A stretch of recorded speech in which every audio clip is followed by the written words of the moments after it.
अस्सलाम वालेकुम and welcome to Ali ji vlogs. बहुत अहम अपडेट्स हैं आज की। अमरीकी कांग्रेस के 60 अरकान का जो बाइडन को ख़त में इमरान खान की रिहाई का मुतालबा। मामला क्या है तफसील से जानेंगे। बुशरा बेगम की ज़मानत होने के बावजूद जेल में कैद रखा हुआ है। आज हुकूमत क्या साजिश कर सकती है, उनको मज़ीद कैद रख सकती है या फिर उन्हें आज़ाद किया जा सकता है, इसके ऊपर बात करेंगे। मुराद सईद के ख़िलाफ़ एक बाकायदा कैंपेन लॉन्च की गई है।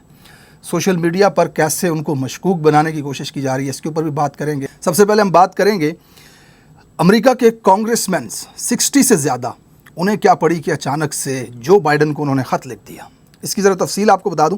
23 अक्टूबर 2024 को अमरीकी कांग्रेस के कुछ अरकान ने सदर जो बाइडन को एक ख़त लिखा जिसमें पाकिस्तान की इंसानी हकूक़ की सूरत हाल और सियासी मामलात पर तशवीश का इजहार किया। ख़ास तौर पर ख़त में फरवरी 2024 के इंतखाबात में होने वाली बेज़ाब्तगियों, PTI के हामियों को वोट ना डालने देना और इमरान खान समेत सियासी रहनुमाओं की गिरफ्तारियों का जिक्र किया गया। कांग्रेस के अरकान ने सदर बाइडन से मुतालबा किया कि पाकिस्तान की हुकूमत पर दबाव डालें ताकि सियासी कैदियों को रिहा किया जाए और इंसानी हकूक़ की खिलाफ वर्जियाँ बंद हों। अब ये क्या मामला है जनाब? 60 से ज़्यादा कांग्रेसमैन वो जो बाइडन को ख़त लिखते हैं कि पाकिस्तान की हुकूमत पर दबाव डाला जाए। ये बहुत बड़ा प्रेशर है हाउस के अंदर। इसके ऊपर कुछ ना कुछ कार्रवाई ज़रूर सामने आएगी। और ऐसा क्यों हो रहा है, इसकी दो वजूहत मैं आपके सामने रखता हूँ। मुमकिन वजह कोई भी हो सकती है। 5 को नेक्स्ट मंथ इलेक्शन हो रहे हैं और पाकिस्तानी बहुत बड़ी कम्युनिटी है यहाँ पर, हर स्टेट के अंदर मौजूद हैं।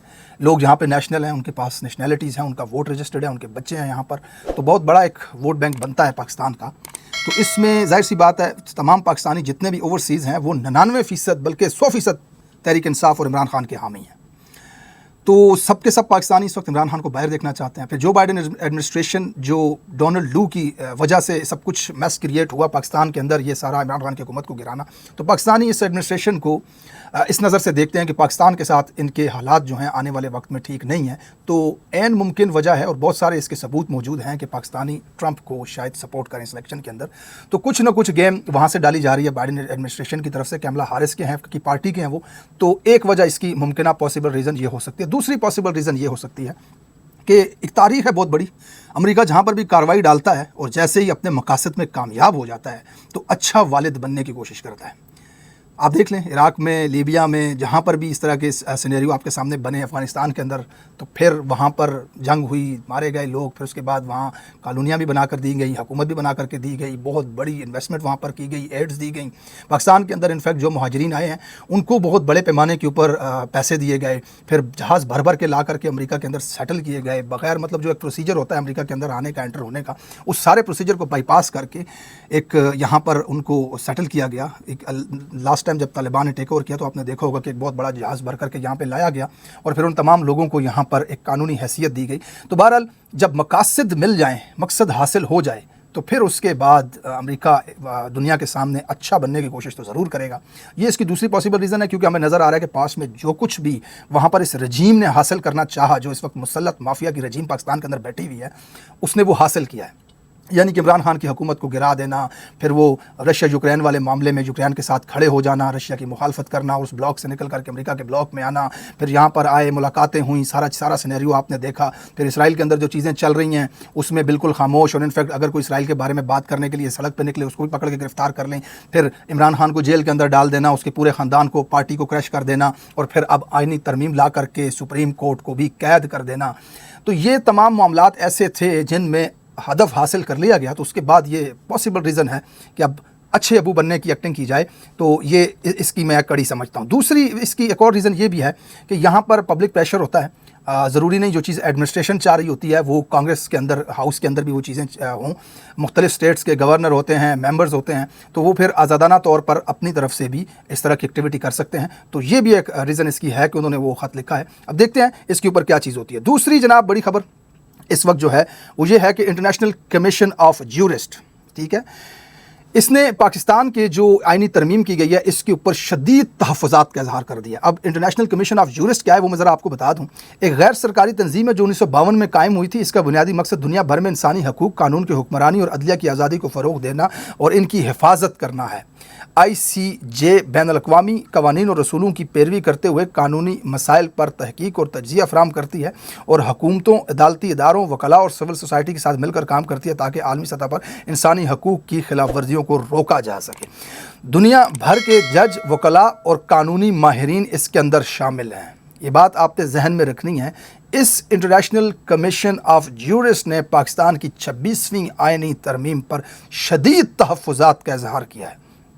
ICJ यानी कि इंटरनेशनल कमीशन ऑफ ज्यूरिस्ट ने कहा है कि तरमीम अदलिया की आज़ादी के लिए एक संगीन ख़तरा है, क्योंकि इससे अदालती तकरीरों और इंतज़ामिया में सियासी असर रसूख बढ़ सकता है, जो कि अदलिया के आज़ादाना किरदार को कमज़ोर करने के मुतरादिफ़ है। ये एक बहुत बड़ी आवाज़ है, पूरी दुनिया के वकला, जजेज़ एंड इसके अंदर सोशल लोग शामिल होते हैं, और उन्होंने पाकिस्तान की आईनी तरमीम को बिल्कुल उसके ऊपर तहफ़्फ़ुज़ात का इजहार किया और उनके मुताबिक ये अदलिया को कैद करने की एक साजिश हो सकती है।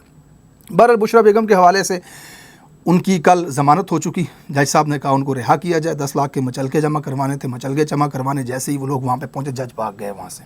अब जज वैसे तो नहीं भागते, जज तो ज़ाहिर है किसी के कहने पे ही भागते हैं। उन्होंने इमरान खान साहब को भी जेल के अंदर जाकर बैठ करके सज़ाएँ सुना दी भागते भागते। तो उन जजों को भगाया गया। अब इन भगाने के पीछे मकसद क्या हो सकता है? क्या एक रात बुशरा बेगम को और मज़ीद जेल में रखना था, या मज़ीद अगले दिन के लिए कोई षड्यंत्र रचना था, कोई जाल बिछाना था? तो आज इसको वाज़ेह हो जाएगा। सलमान अकरम राजा साहब ने यह कहा है कि हुकूमत मज़ीद को केस बना करके उनको अंदर रखना चाहती है। बहरहाल आज सूरत हाल वाज़ेह हो जाएगी। इस्टेब्लिशमेंट के जो पिट्ठू हैं समझे जाते हैं, इस्टेब्लिशमेंट के माउथ पीस जिनको कहा जाता है, जो टाउट कहे जाते हैं इस्टेब्लिशमेंट के, जिनके नज़दीक सच, झूठ, इंसानियत, अखलाकियात कोई तमीज़ नहीं उस चीज़ की, वो सिर्फ़ और सिर्फ वही बात करेंगे जो इस्टेब्लिशमेंट उनको आकर के कहेगी। उसमें एक नाम है हसन साहब का, हसन अयूब साहब, दूसरा नाम है फैसल वावड़ा साहब।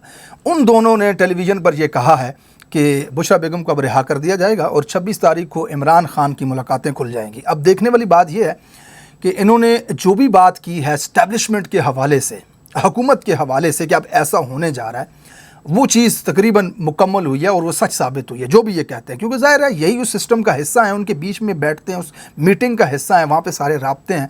तो जो भी एलामिया होता है या जो भी स्ट्रैटजी होती है, जिस हद तक कौम को बतानी होती है, इनके मुँह से बताई जाती है। They are piece of them. So तो अब उनके मुंह से ये बात अगर बतलाई गई है तो इसके अंदर मैं ये समझता हूँ कि इस्टेब्लिशमेंट अब ये चाह रही है कि उनको आज़ाद करवाया जाए। लेकिन यहाँ पे एक और बारीक वारदात डालने की कोशिश की जा रही है कि बुशरा बेगम शायद किसी डील के नतीजे में बाहर आ रही हैं। तो जनाब अली, अगर डील के नतीजे में अगर बाहर आना होता, उन्होंने तो साल से वो कैद क्यों होती, बेगुनाह बेकसूर? आपने तमाम अहदाफ हासिल कर लिए, तमाम मकासद में आप कामयाब हो चुके, आपने एहतजाज को सैबोटाज कर दिया, PTI की बाहर मौजूद लीडरशिप को डरा धमका के या जिस तरह भी काबू आपने कर लिया, आईनी तरमीम आपने करनी थी वो आपने कर ली, जज अपनी मर्ज़ी का आपने लगा लिया। तो अब आपने फजूल में बिठा के उनको अंदर क्या रोटी खिलानी है? तो अब अगर आपने छोड़ना है तो इसी मकसद के लिए छोड़ना होगा, वरना इमरान खान को इसमें क्या बेनिफिट है, बुशरा बेगम को क्या बेनिफिट होना है बाहर आने का? बहरहाल डील होती तो वो बहुत पहले हो जाती। दूसरी तरफ इस बात का भी खदशा है कि ये मज़ीद कोई केस बना करके उनको अंदर रख सकते हैं। वो सिचुएशन अभी बहुत जल्द आज आपके सामने आ जाएगी। अगले वीडियो में आपके साथ शामिल कर दूंगा कि क्या आज बुशरा बेगम रिहा हो रही हैं या नहीं हो रही। उसके बाद जनाब चीफ जस्टिस साहब की तकरीर के हवाले से एक ख़बर ये है कि बहुत सारे ज़राए ये बताते हैं कि जब यहिया साहब को उनका नाम रखा गया इसके लिए, तो एक माइंड ये भी था हुकूमत का, चीफ जस्टिस के लिए जब उनको नॉमिनेट किया गया तो हुकूमत को ये लगता था कि वो इनकार कर देंगे। मैंने भी बात की वीलॉग्स में, क्योंकि ख़बरों के ज़रिए हमें पता चलती थी चीज़ें। उसकी रीज़न ये थी कि शायद एक तो ये इखलाकी तौर पे ये ठीक नहीं है कि ख़ुद से सीनियर दो हैं और आप पीछे बैठे उठाकर आगे लाया जाए, तो इखलाकी तौर पे ये फ़र्ज़ लोगों को लगता था कि उनको ये लगेगा कि वो इनकार करेंगे। दूसरी चीज़ ये है कि उनकी सर्विस रहती है 6-8 साल, 3 साल वो क्यों लेंगे चीफ़ जस्टिस होने के, जबकि 3 साल मज़ीद वो सर्विस करके 3 साल बाद फिर वो बन सकते हैं चीफ़ जस्टिस। तो वो ऐन मुमकिन था कि इनकार कर देते। तीसरी बड़ी वजह इनकार की ये थी कि अतर मनीला साहब और मंसूर अली शाह साहब, इन दोनों के बहुत पुराने वो साथी हैं, एक लॉ फर्म में काम करते थे एक साथ। उस लॉ फर्म का नाम भी अतर मंसूर एंड आफरीदी इस तरह करके था। तो वो कुछ जजेस लाहौर के केसेस देखते थे, कुछ इस्लामाबाद के केसेस देखते थे, तो ये एक साथी थे आपस में। तो कहीं ना कहीं ये ख्याल भी किया जा रहा था कि उनके लिहाज में इसको वो छोड़ दिया जाए मंसूर अली शाह साहब के हवाले से। लेकिन दूसरी तरफ खबर ये आ रही है कि मंसूर अली शाह और जस्टिस मुनीब अख्तर की रजामंदी से ही उन्होंने इस ओहदे को कबूल किया है। उसकी रीज़न ये है کہ اگر وہ انکار کرتے ہیں تو پھر حکومت بجائے منیب اختر صاحب یا منصور علی شاہ صاحب کو بنائے، پیچھے والے ایک اور جج صاحب ہیں امین الدین صاحب، ان کو اٹھا کر کے بنا دے گی۔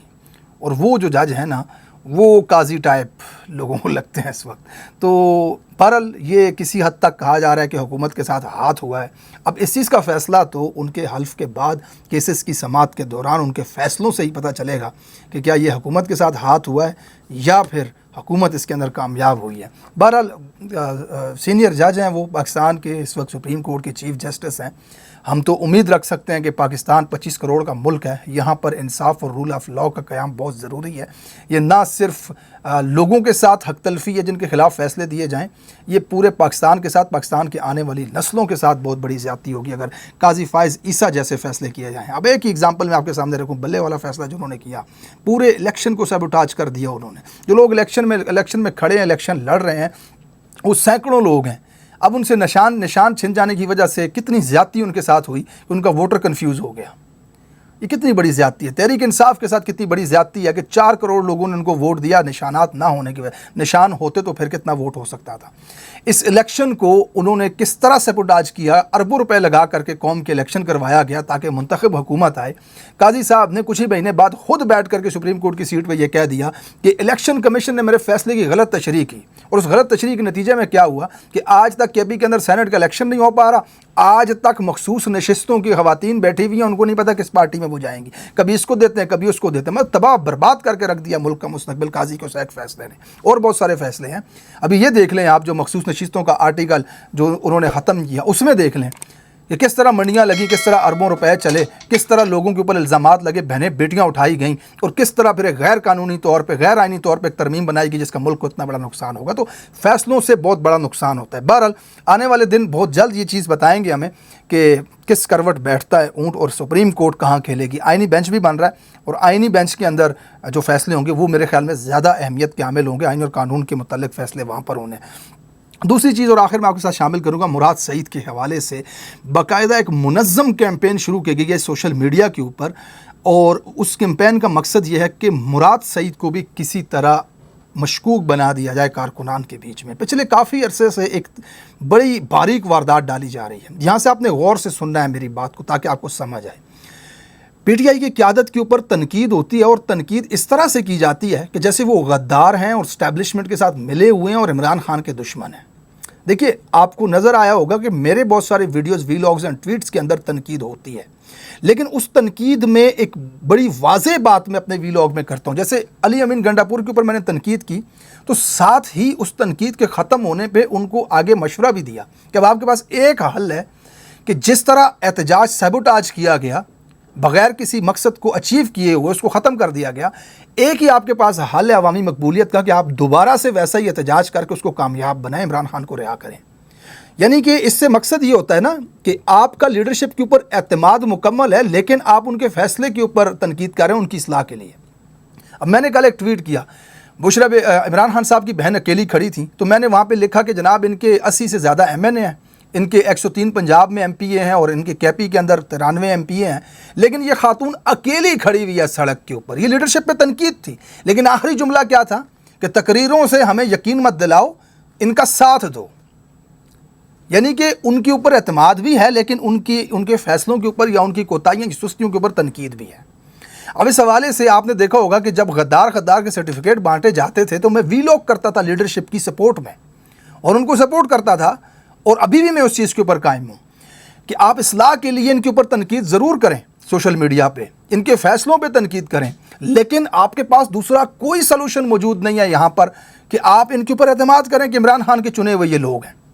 آپ نے ان پہ اعتماد کرنا ہے، تحریک چلے گی تب کہ جب اس کے اندر اتحاد ہوگا، ایک تنظیم ہوگی، ایک تنظیمی عمل اس کے اندر موجود ہوگا۔ اب یہاں پر اگر لیڈرشپ کے اوپر عدم اعتماد ہو جائے، لوگوں کو اعتماد ہی نہ ان کے اوپر ہو، تو پھر تو نہ احتجاج ہو سکتا ہے، نہ یہ تنظیم چل سکتی ہے، نہ یہ تحریک چل سکتی ہے۔ تو اب بہت سارے لیڈرز جو ہیں وہ مشکوک ہو چکے ہیں، لوگوں کو ان کی بات کا یقین نہیں ہے۔ ایک واحد آدمی مراد سعید اس وقت پارٹی کے اندر ایسا بچا جس کے اوپر تنقید نہیں ہوتی، جس کے بارے میں لوگوں کو نہیں لگتا کہ یہ کمپرومائز ہے یا اس طرح کی چیز، تو وہ جو بات کرتا ہے لوگ اس کو مانتے ہیں، اس کے اوپر ٹرسٹ کرتے ہیں، یقین کرتے ہیں۔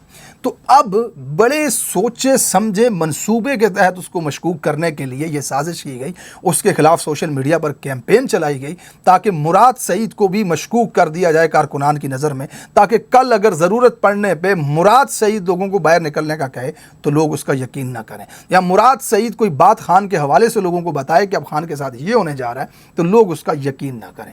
تو یہ بڑی انفارچونیٹ سچویشن ہے، اس میں آپ لوگوں نے بڑا احتیاط کرنی اور بڑا خیال رکھنا ہے اس چیز کا کہ آپ کی اس وقت جو لیڈرشپ تحریک انصاف کی موجود ہے اس میں بہت ساری غلطیاں انہوں نے کی ہوں گی، بہت ساری سستیاں انہوں نے کی ہوں گی، بہت ساری بزدلی لوگوں نے دکھائی ہوگی یہاں پر، لیکن اس کے اوپر آپ یہ نہیں کہہ سکتے کہ اس کے اوپر آپ عدم اعتماد نہیں کر سکتے کہ اگلی اسٹریٹجی اس وقت جو تحریک انصاف بنا رہی ہے وہ بڑی ضروری ہے۔ بہرحال اب تک کے لیے اتنا ہی، اپنا بہت سارا خیال رکھیے گا، چینل کو سبسکرائب کیجیے گا اور کمنٹ سیکشن میں خیالات کا اظہار ضرور کیجیے گا۔ اللہ حافظ۔